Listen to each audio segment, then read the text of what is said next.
alƙawarin zuwa Kebbi domin ganin sahiba. Na ɗauki alƙawarin zuwa Kebbi domin ganin sahiba.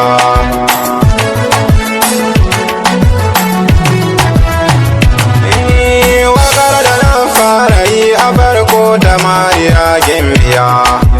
Ina faɗin za na je birnin Kebbi domin ganin sahiba.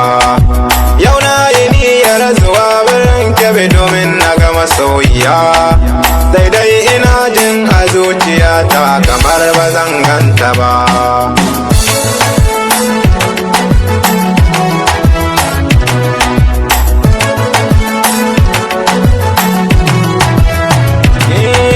Shi so makaho da bai gani kuma baya jin gargadi. Mun kulla soyayya ne da Mariya waya ta zama sannadi. Bana tunanin akwai wani abu da za ya zama sannadi. Mu rabu domin idan akai haka ba zan ga tankarta ba.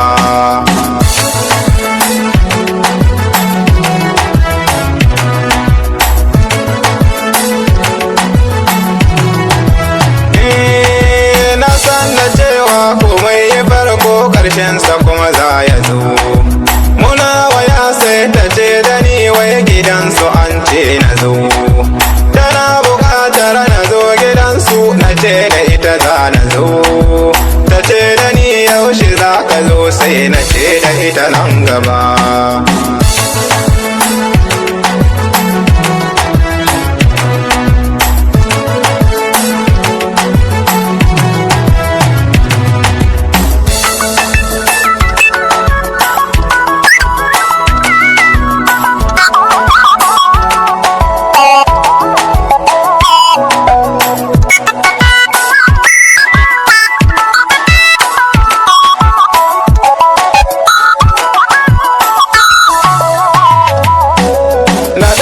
Alƙawarin zuwa Kebbi domin ganin sahiba.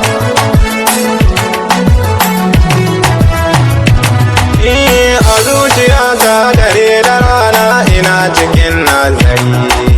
Wai yaushe ne za na je birnin Kebbi na cika alƙawari. A gida an dame ta dan na zo sai na ce su mini uzuri. Ni kuma asa in gane da ke lokacin ba zai samu ba.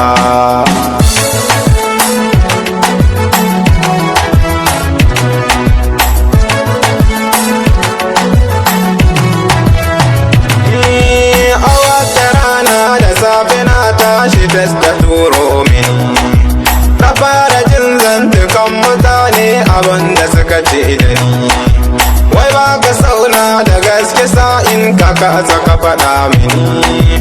Ko na faɗa musu gaskiya kuma ba sa saurare ni ba.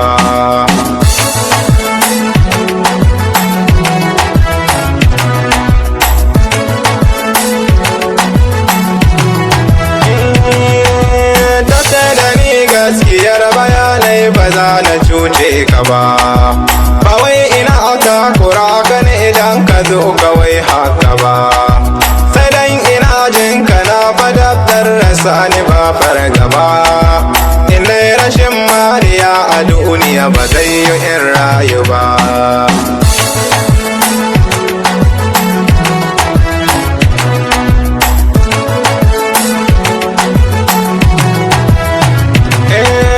Tana jihar Kebbi ni kuma Mustapha ina jihar Sokoto. Idanuwa na zubar da kwalla gidanmu yau zan fito. Ina tunanin ai babu nisa jihar Kebbi da Sokoto. Koda da nisa na ɗauki alkawar ba zai yi in bar shi ba.